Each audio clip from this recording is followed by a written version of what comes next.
Oi pessoal, tudo bem? Nesse vídeo então, nós vamos analisar o conceito de cultura e a sua constituição. O que constitui a cultura? O que é a cultura? E também vamos conversar um pouco a respeito da importância de estudarmos sobre este conceito.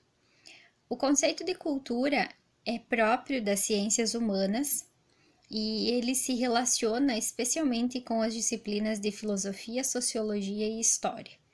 E hoje nós vamos falar um pouquinho a respeito de cultura na visão sociológica e histórica desse assunto. Quais as contribuições e por que é importante falarmos sobre cultura, especialmente no mundo em que nós vivemos.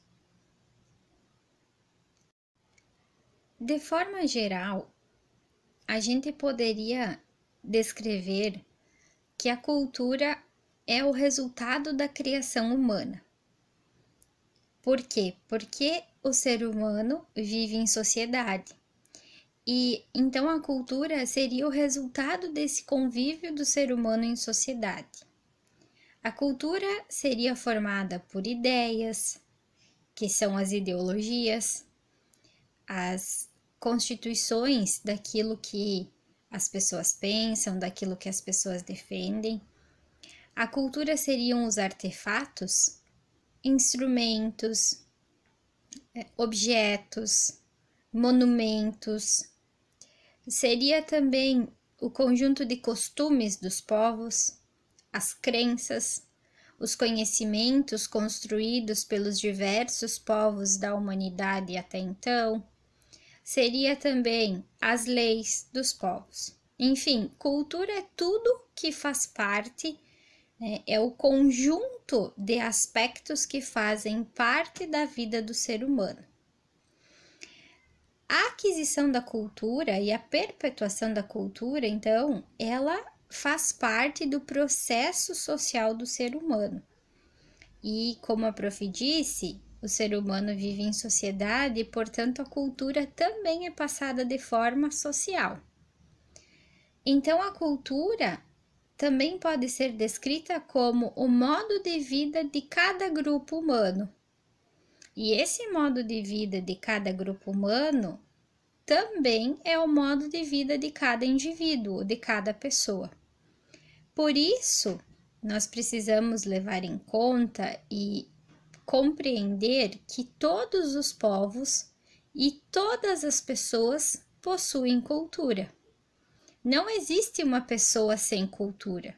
Não existe um povo sem cultura. Não existe uma cultura superior e uma cultura inferior.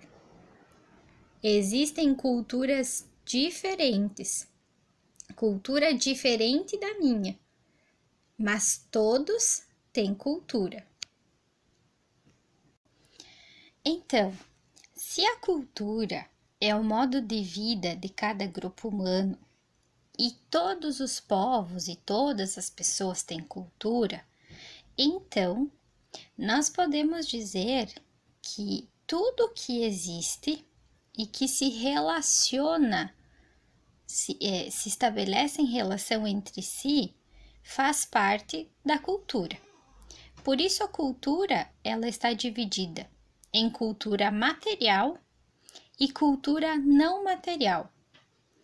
E os elementos da cultura material e os elementos da cultura material, não material, eles se relacionam entre si. Eles compõem a cultura de um povo. Então, a cultura material é tudo aquilo que é palpável, que nós podemos tocar, que nós podemos ver, apreciar. Então, a cultura material, ela é constituída por alguns exemplos que a prof colocou aí. Vestimentas, utensílios, monumentos, alimentação, formas de habitações, tudo que faz parte do cotidiano das pessoas e que nós podemos tocar é a cultura material. E a cultura não material é aquilo que é abstrato, que nós não podemos ver, nós não podemos tocar, mas nós sabemos que existe dentro dos aspectos culturais. Por exemplo, orações, danças, músicas, rituais fazem parte do aspecto não material das culturas dos povos. É importante também a gente pensar que existe uma interdependência entre a cultura material e a cultura não material. Por quê? Porque elas estão intimamente ligadas. Vamos pensar no exemplo de uma orquestra.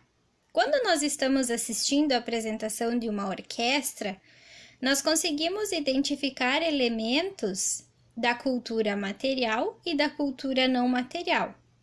Então, os instrumentos que os músicos estão tocando, as roupas que eles estão usando, todos esses elementos fazem parte da cultura material, porque nós conseguimos ver, a gente consegue tocar esses elementos.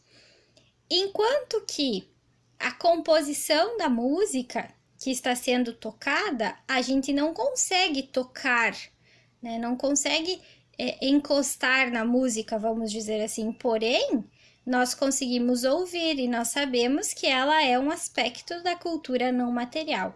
Então, existe essa interdependência entre esses dois aspectos que fazem parte da cultura, que são elementos constitutivos da cultura dos diferentes povos que existem no mundo todo. Então, gente, a cultura, né, como a gente viu, ela é um conjunto de aspectos. E aí é importante a gente pensar que dentro dessa ideia de cultura, existem os componentes da cultura. O que seria isso? Então, basicamente, a cultura ela é composta pelos traços culturais, pelo complexo cultural, pela área cultural, pelo padrão cultural e pela subcultura. Então, os traços culturais seriam os menores componentes de uma cultura. E sozinhos, eles não têm significado, eles não têm sentido, né? Então, é a menor parte da cultura. E um conjunto de traços culturais, que são os menores elementos da cultura, formam um complexo cultural, né? Um exemplo de complexo cultural que nós temos, que a Prof vai falar para vocês, é a questão do carnaval. É um complexo cultural, é uma parte complexa da cultura e que é formada por vários traços culturais. Por exemplo, um traço cultural do carnaval é um carro alegórico. Outro traço cultural do carnaval que faz parte desse complexo cultural são os trios elétricos, os desfiles. Então, o complexo cultural é o conjunto, é a combinação de vários traços culturais, que são os menores componentes da cultura. A área cultural é onde predomina um ou mais complexos culturais. Então, se nós pegarmos, por exemplo, o Brasil, nós temos vários complexos culturais, porque no Brasil não existe uma cultura única. Existem várias culturas, vários complexos culturais na área, na geografia, no espaço geográfico, na área cultural que é o Brasil. Existe também, então, o padrão cultural, o padrão cultural seriam o conjunto de normas, o conjunto de regras que são seguidas por um determinado grupo de pessoas, né? Que regulamenta, que regulariza o comportamento dos indivíduos em determinada sociedade ou em determinado grupo. E essas pessoas, elas precisam então seguir este padrão cultural que se estabelece pelo grupo em que elas estão inseridas. E também como componente da cultura, nós temos a subcultura, que é o quê? Quando uma cultura se forma dentro de outra cultura que já existe, né? Então, por exemplo, dentro do complexo cultural do Brasil, existe a cultura sul-rio-grandense, a cultura gaúcha. Então, nós podemos dizer que é uma subcultura, né? Ou também pode ser considerada um complexo cultural. Então, esses seriam os elementos que compõem a cultura e nós temos que levar em consideração também que não pode ser estabelecido que haja um padrão entre esses componentes da cultura, tá? Cada povo, cada etnia, cada pessoa, cada grupo humano tem a sua forma de compor a cultura, né? De acordo com a sua organização. Existem dois conceitos que nós precisamos abordar quando falamos de cultura, que é a questão do etnocentrismo e do relativismo cultural. O etnocentrismo é uma ideia, é a forma que às vezes acontece de uma pessoa olhar a cultura do outro segundo a sua cultura, né? Segundo o seu grupo étnico. E a partir disso, esse ser humano, esse indivíduo que olha a cultura do outro, comparando-a com a sua, ele passa a considerar que a sua é a mais importante do que a do outro, que a sua é melhor do que a do outro, né? O conceito de etnocentrismo, ele vem em relação ao quê? A colocar a sua etnia como centro, como melhor do que a do outro. E por isso, o etnocentrismo, ele acaba gerando preconceitos, ele acaba gerando a xenofobia, a homofobia, né? A questão do racismo, porque a pessoa, o indivíduo acaba considerando que ele é melhor do que o outro. E a partir disso, ele se dá o direito de julgar, de condenar, de apontar o dedo como se o outro fosse inferior a si, como se o outro fosse menos importante que ele. E em contrapartida disso, nós temos o conceito de relativismo cultural.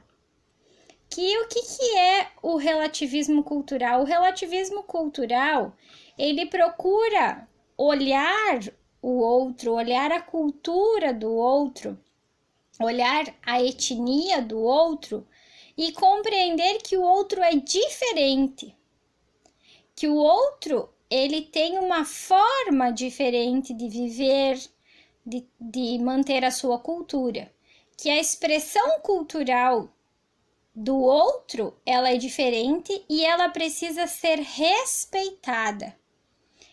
Você precisa aceitar a cultura do outro, você precisa respeitar a cultura do outro e entender que é diferente e por isso precisa ser valorizada. E aí nós temos o princípio da alteridade, né, de compreender o outro como diferente, né?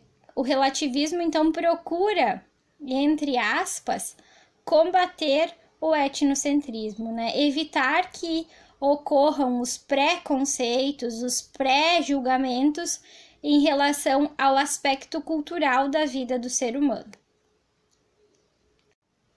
E em torno da cultura, também nós precisamos destacar o surgimento dos movimentos de contracultura.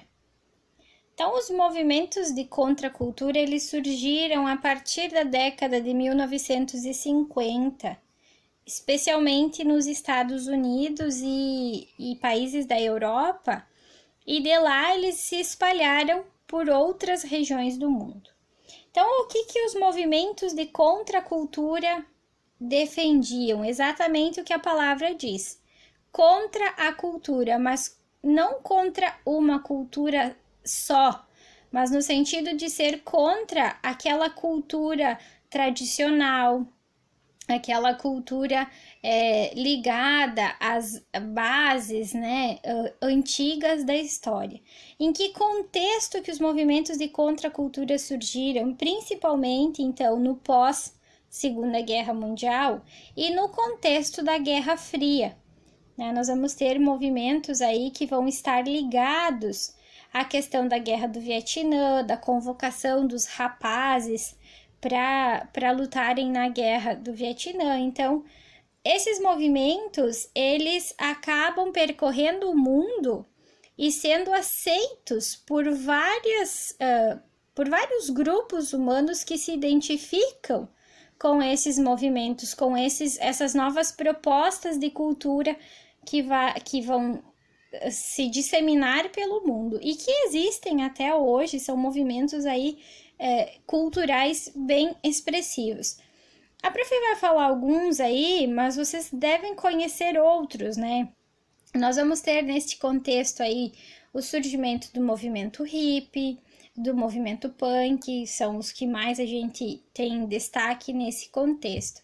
Mas existem também os beatniks, que vão surgir também dentro dessa ideia da contracultura. Então, os movimentos de contracultura, a prof resumiu aí como são movimentos de contestação à ordem que estava no mundo, né, a ordem econômica, política que estava no mundo nesse contexto, a ideia do capitalismo versus socialismo, nesse contexto da Guerra Fria.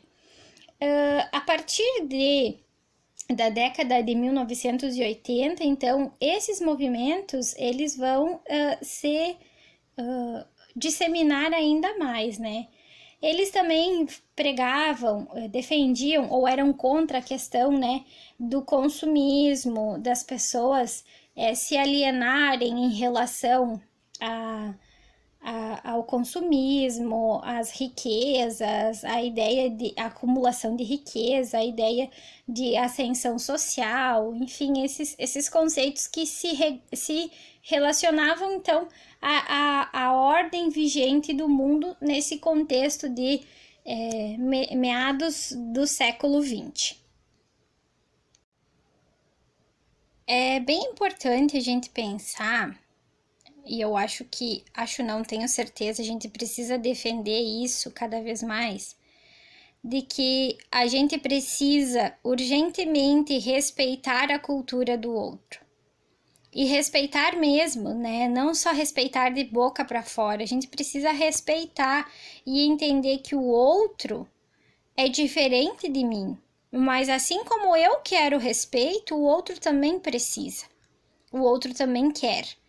Então, falar de cultura é falar de todos esses aspectos, de entender que a cultura, ela nasce com a pessoa, ela nasce, né, com o indivíduo. A cultura, ela é o somatório de todas as realizações das gerações passadas da história, que foram se sucedendo durante o tempo, durante os anos, durante os séculos, e elas vão se somar às realizações que nós estamos fazendo neste tempo presente e vão ser cumulativas para o futuro. É por isso que cultura está ligada à história, né? E a gente precisa pensar também que a cultura, ela passa de geração em geração.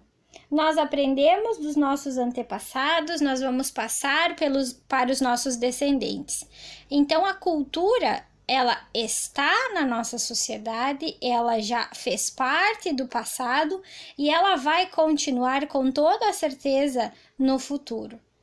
E a história se encarrega de mostrar a cultura dos povos, né? De mostrar tudo que os povos construíram, conquistaram, produziram e que está aí hoje na humanidade. E para concluir esse nosso vídeo a respeito da cultura, gente, eu termino com essa tirinha do Armandinho, que eu vi ontem nas redes sociais, e eu achei ela incrível e pensei, parece que ela foi feita para aula de sociologia sobre cultura. Então vejam aí, ninguém nasce odiando outra pessoa pela cor da sua pele, pela sua origem ou pela religião. Para odiar as pessoas, precisam aprender. E se podem aprender a odiar, podem ser ensinadas a amar.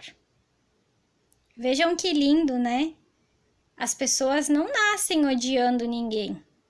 Elas aprendem isso. E se elas podem aprender a pensar coisas ruins sobre as outras pessoas, por que não ensiná-las que podem pensar coisas boas sobre as pessoas? Por que não ensiná-las a respeitar, a amar o outro como ele gosta de ser amado, como ele próprio gosta de se sentir? Então é isso a respeito de cultura. Espero que vocês tenham gostado, que vocês tenham compreendido. E fica aí a reflexão da tirinha do Armandinho para a gente refletir sobre como nós nos portamos diante da cultura do outro, daquilo que é diferente. Se nós somos preconceituosos ou se nós sabemos entender que o outro é diferente e por isso ele precisa de respeito, ele merece respeito como nós também merecemos. Um beijo a todos!